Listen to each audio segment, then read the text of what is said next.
G'day Bomber fans and any other fans out there. So the other day you would have seen that I came out with a video talking about the best key forwards in the draft that we could potentially be picking up. Today we're going down the other end and highlighting the best key defenders. Now I should say a few of the more promising key defenders here in the draft are linked to other clubs through NGAs and father-son, so I'm not going to discuss them. But here are the 9 best key defenders in the open market that Essendon could potentially try and get in. There are some really promising backmen. You get some really athletic interceptors along with some pure lockdown players, so although it might not be as promising as the key forwards in the open market early on, there is arguably more depth because there are some more roles and versatility thrown in there. But let's talk about key defenders, and subscribe to stay tuned to the channel because in a few days I'll be talking about small forwards, but it's a very good draft for small forwards and goal sneaks. But first, key backs. Right, we'll start with an option that we'd have to trade up to get for, an Alix Tauru. He's not a pure key defender. It's actually really hard to pin down his title or position, but he has played as that intercepting halfback roaming key a lot, kind of like Nick Blakey for Sydney, I guess. Now he's not going to be at Essendon, we know this. We'd have to trade inside the top 10 to get him, and I doubt we do that. He's gone long before a Kako bid. Arguably to some he's a top 3 player, so that shows you his worth, and that comes from not really knowing much about him at the start of the year as well. He's the biggest bolter in this draft class. He's absolutely powered up rankings, and for good reason. In the air he is magnificent. He reads the ball so well,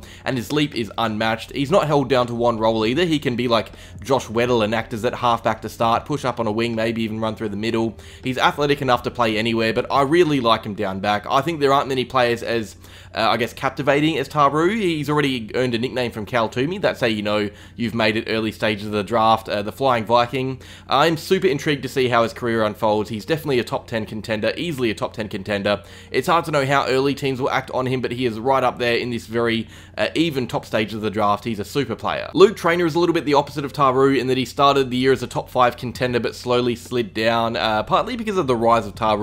He was initially the best key position player in the draft, Trainor, but he slid down to first round contender range. He's still great though. He's a Jordan Ridley clone. He's been compared to him all year. He's a key defender who reads the ball better than most. He intercepts better than most, and he uses it better than most. I love a defender who not only intercepts but's trustworthy with ball in hand. I think the main reason for him sliding is probably the fact that he's shown to be a tad leaky on his direct opponent. His biggest strength ties into his weakness. He's so good at impacting other contests, but not as great at others as purely defending. So that's interesting to watch. But he's definitely a player worth taking if available. There aren't many defenders in this draft that read play better than Trainor. He's going to need time to brush up on his lockdown work, but his pros are very big pros. There was a reason he was a top 5 contender to start the year. He's very similar to Jordan Ridley and James Sicily, both players that he'll be taken before in the draft, as a pure draft pick that is. So Trainor has slid, but if anything that makes him more enticing of an option, and the fact he is sliding shows how great he is. I'd take him over most first round key defenders that have gone in recent years in a heartbeat. He's very promising and very mature as well. Matt Whitlock is the twin brother of Jack Whitlock, who I spoke of the other day in my key forward video. Matt is very tall like his brother. He's close to 2 meters. He plays down the other end of the field though. Most rate Jack higher, which is fair, but they probably will go around 5 to 10 selections within one another. They're very similar range, the two of them. Very similar strengths as well. Their athleticism, their marking, their ceiling.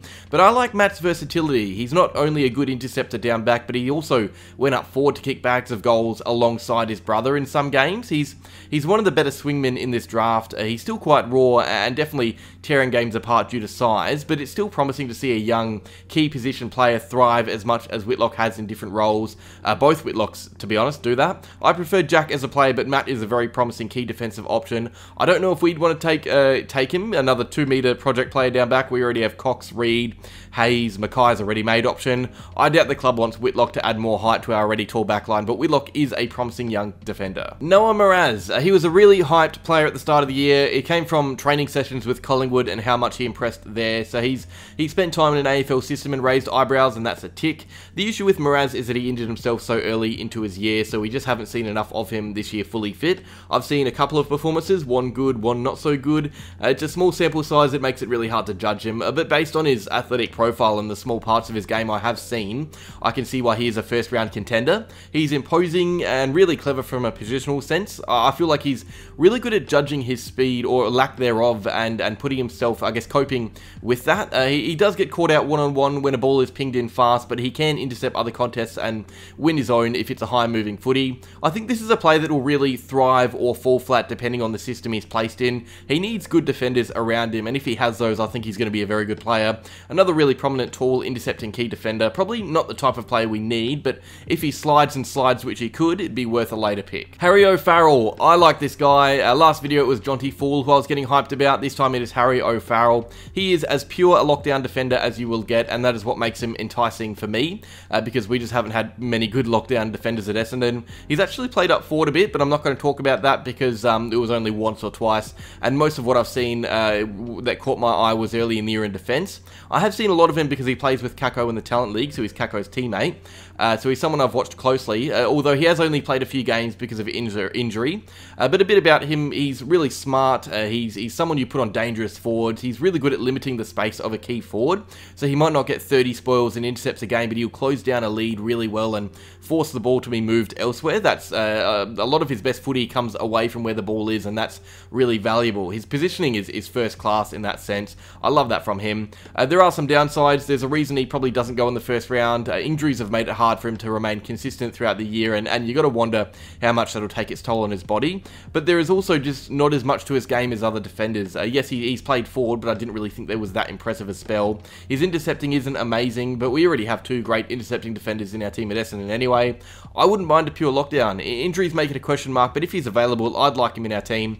He's one of my favourite key defenders. Another one I really like around this range is James Barrat. He is one of 3 draft prospects to have played for our VFL team this year, joining Job Shanahan and Jaden Newen.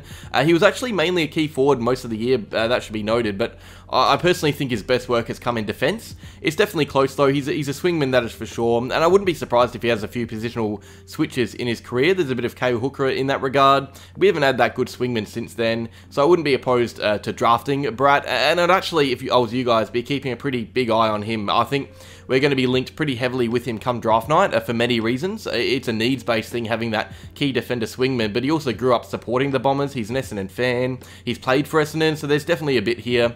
As a player, he's really interesting because he isn't someone you look forward to for the future. When drafted, you're not going to think that he could be anything in 5 years. I think he comes into a team and just finds his footing without being an absolute star. This might be an unpopular take, but I actually think of the players here, his ceiling is arguably down the bottom end, but what you get with him is durability and reliability. There aren't many more defenders more reliable and consistent and professional as him. He's a great leader, he's a great role player. We won't draft him to bring in a potential star for the future. We will draft him to bring in a professional and soon-to-be ready-made player that can go out and play his role. He's only 17 right now, but he just looks like a man in more ways than one, both in terms of stature and mentality, and this is a team player right here, and I almost think it's worth taking him over some of the lesser proven but higher ceiling options.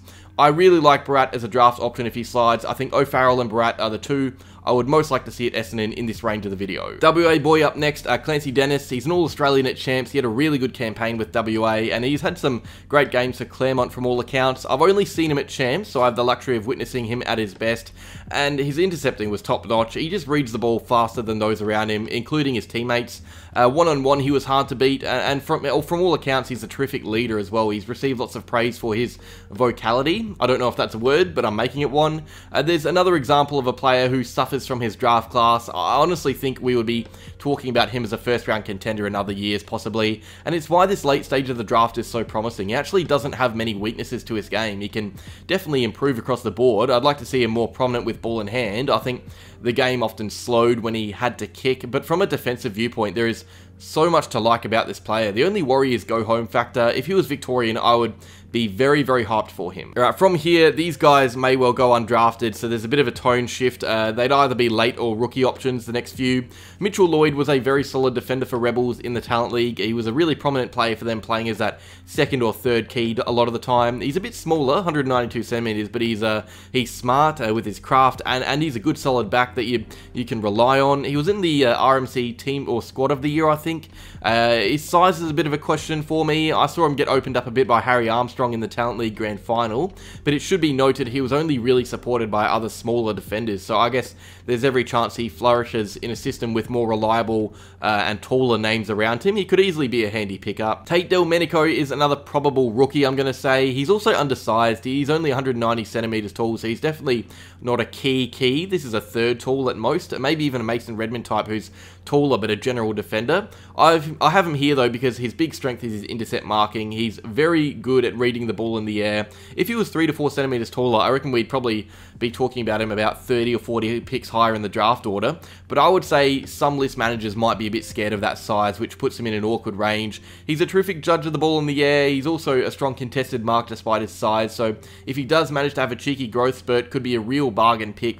I think it's a rookie spot if anything though. He's also South Australian born, so keep that in mind. And finally, Joel Brown, someone I haven't really seen anything from, to be honest. It's hard to keep tabs on West Aussie products, especially when they don't feature in the Championship Carnival. But Joel Brown, since missing out on selection for his state, has responded really well and even made his league debut in the Waffle for Peel Thunder. And that's not an easy feat, by the way. That's Fremantle's reserves team. So he's already played in defence with AFL bodies, and it stemmed from dominant under-18s form. He has now played most of the year either in reserves or league level, which is great for an 18-year-old. 8 Waffle games is awesome. That's a great. I don't know much about him as a player. I'll find out more in the coming weeks, but there is a clear resilience from him to be shut down by a state and become a potential rookie or late draft option, but that is the last of the key defenders. So that is that. Those were 9 key defenders that Essendon could potentially take in the 2024 National Draft. Cheers for watching. Make sure you like the video if you enjoyed. Subscribe down below. Let me know down below in the comments as well who you want Essendon to take of these players. And as always, go Bombers.